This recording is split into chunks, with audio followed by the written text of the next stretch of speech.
Hello and welcome back to Spotlight, our slice of NSTV where we interview students doing inspiring and remarkable things. This afternoon we'll be talking about suicide and its impact. This content may be upsetting for some, so please bear that in mind before you continue watching. It's also worth remembering the University of Nottingham's Mental Health Advisory Service, where you can book a consultation and find professional advice. So today I'm joined by Ben Hayes, a third-year economics student who's about to walk 120 kilometres in 40 hours. Ben, please tell us why you're doing this. So the main reason behind this challenge is, very sadly, just over a year ago I lost my mum to suicide. And together me and my friends decided we want to do something big that would raise both awareness and money for a mental health charity.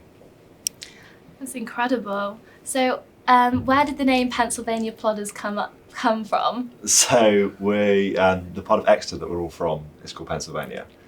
And we were just kind of joking around and we just suggested the name. And we kind of laughed it off at first, but it just then stuck and here we are, stuck with it. I think it's brilliant. I think it's very catchy.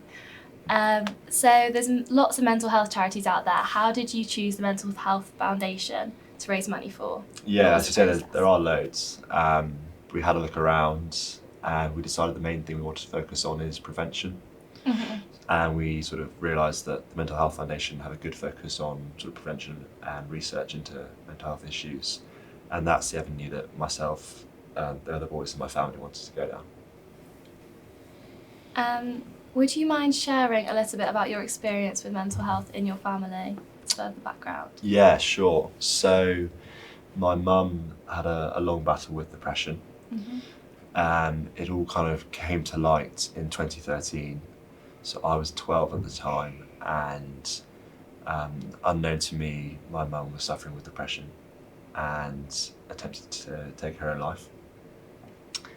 And then obviously on the back of that, she survived. But I had a lot of unanswered questions which I actually could ask. Mm-hmm.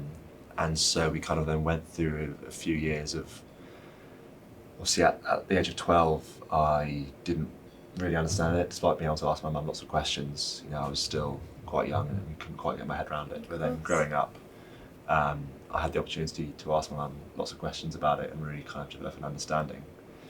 And then my mum went on to do fantastic things. She gave a TED talk. She worked with businesses and really helped lots of people. But then very sadly, her depression returned a few years ago whilst I was away at university. And so again, I had no idea really that she was struggling. And so it was very sad, obviously, when she then took her own life again. Of course, yeah. Would you say that those conversations with your mum growing up have been formative in your character and how you understand mental health? Yeah, absolutely. I mean, it's quite rare that you get to spend such time with someone who's been in that position and really get inside the head of someone who has been in such a dark place. So for sure, I think that's definitely developed my understanding hugely. Yeah. And you've talked before about how you're very comfortable, I think, talking about your feelings. That's quite unusual for a lot of boys and men to be able to talk openly about how they feel. I just wanted to get your advice. How do you personally find an outlet for that? How do you bring it up? And can you give any advice to those who do struggle, who have maybe had a bad day, but they maybe have that sense of shame or embarrassment? How you approach starting a conversation about how you're feeling? Yeah, I mean, it definitely takes an element of bravery just to speak up and say, you know what, guys, I'm having a bit of a bad day for whatever reason. And I think for me, it comes from a bit of a realization that, you know, you kind of have this idea that everyone's living a perfect life, but actually everyone's got their own stuff going on behind the scenes. Of course. And so by you sharing your sort of behind the scenes, it also allows them to do the same. Okay, I think that's amazing. So by starting conversations, it allows others to feel more comfortable with it and then they can join in. Absolutely. Yeah, I think it's breaking down that barrier as well with Instagram. I feel like we're constantly all exposed to this highlight reel, which is very unusual and something our parents didn't have to go through. And I think it does make it a lot harder as young people. For sure. So you're the welfare sec for men's hockey. Yes. How in particular do you try and combat, if you do, I'm sure you do, combat stigma around mental health within that role, and what more do you think the university could do to improve that? I mean, in my role, it's been quite responsive dealing with issues that come up. Okay. But I think we've sort of created a culture where people are comfortable talking. Yeah. You know, each team, we've made sure that there's someone that any individual can go to. That's amazing.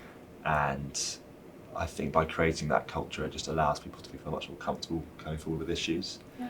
But on a more university level, again, it's very difficult because there's so many people, and you can feel like you can sort of get lost in this huge, vast, number of students. Especially when you first come to university and you're trying to find, you don't really have any friends. And You don't have any friends. So it's a really tricky issue, but I think, again, just being honest with those around you, and that should help, hopefully, promote conversations. Yeah, I mean, I saw all of your Movember challenges, and I feel like that's really good in just making it not a taboo word. Like, mental health should just be, keeping your physical health well. You should be able to talk openly about, it's easy to say, oh, I've got a headache today, but you need to be able to say today's a bad day mentally, like in the same way. Yeah, no, absolutely. I mean, if you break your leg or whatever, you're in a cast and you're walking around and everyone sort of gives you a bit of sympathy if you're on crutches. But if you've got mental health issues, then no one really sees invisible. it. And, no, completely. So I've been struck particularly by how many people in the last few years, especially since lockdown, have taken their own lives, students as well. And what do you say to those who are then left behind, the family and the friends who maybe have that sense of guilt or, blame, like I could have done more? What do you say to those people to kind of help them come to terms with those feelings? Yeah, again, that's a very tricky question because there have been times when I've sort of had those feelings as well. Something that's worked really well for me is being able to separate the illness from the person. Okay. So actually realising that if that person was mentally healthy, they would have never felt that way. And actually, it's not too dissimilar from someone passing away from cancer. It's sort of the illness that corrodes their brain and forces them to do those kind of things. Right,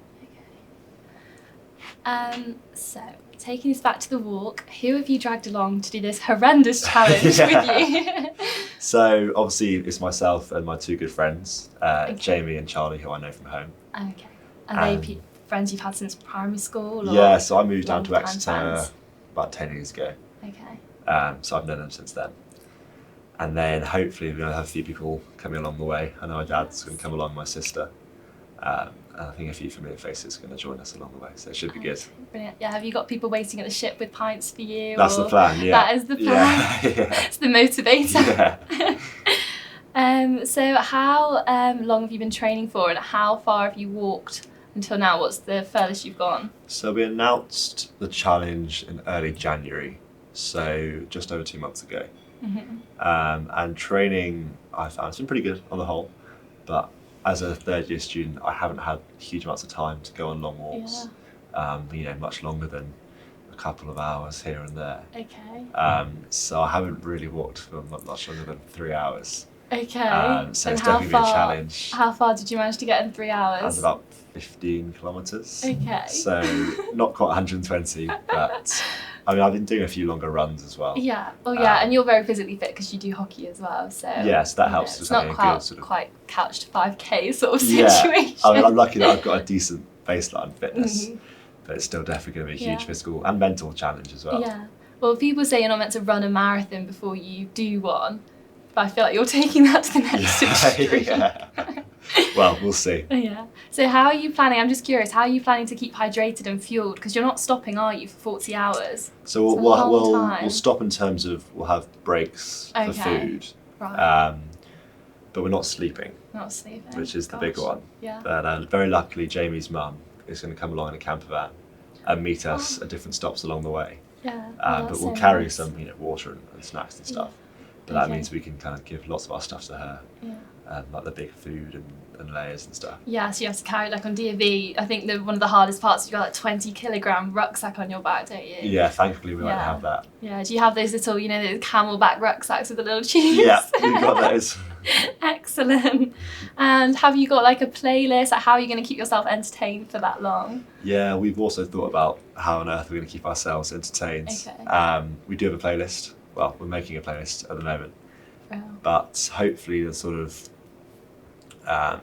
the variety of people coming along the way, and just having a chat with my mates. Yeah. You know, we've got actually it's the Six Nations final day on Saturday as well, so we'll listen to that. Okay. And there's a few bits of sport on, so that hopefully Okay. keeps entertained. Yeah. Oh, excellent. And I remember seeing on your Instagram, Pennsylvania Plodders, by the way, that you'd spoken to some relatives who've done the Tams Path before. That's the route you're following, isn't it? The Tams Path. Pretty much, yes. The Tams Path challenge is from Fulham to Henley, Right. and we just slightly extended that and doing it in the opposite direction. Okay. And what advice did they give? It was a very humbling experience. Yes. So it was Jamie's cousin and his uncle who'd done it before. And actually the day before we spoke to them, we'd had a meeting, just the three of us. And we were sort of quite optimistic about our pacing and lack of need for stops. But actually they sort of said that, you know, Yeah. sorry boys, it's not going to be that fast. It's not gonna happen. So that was a very humbling experience. But hopefully, To remind you to take it slow. Yeah, Big exactly. challenge. Yeah. Have you spoken to your friends? You know, if one of you sprains an ankle, what's going to happen there? Is it every man for themselves? One of us has got to finish, or? I think if the thought of actually not finishing hasn't crossed my mind, to be honest. Okay. You know, if it comes to it, we'll carry someone. I'm sure We'll all make it across, even if it means going over the 40-hour limit. If one of us gets injured, Yeah. We'll make it there. Yeah, I know you are. I'm sure you will. So how much money have you raised so far for the foundation, and how would you like to see it spent? Do you have any idea? So we've raised just under £10,500 so far, which has been Amazing. That's fantastic. huge. Yeah. How long's the link been open for? Just over a couple of months. Yeah. Yeah, Wow. so the response has been amazing, really. And in terms of how I'd like to see it spent,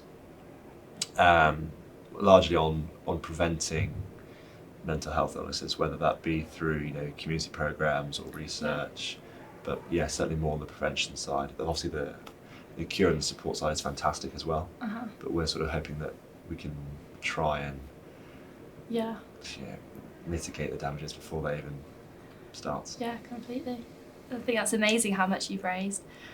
So Ben, thank you so much for joining me and sharing your story. I'm sure the advice you've given will have a positive impact. Please check out the Pennsylvania Plodders Instagram and donate if you can. I'll attach both links below. And thank you for listening.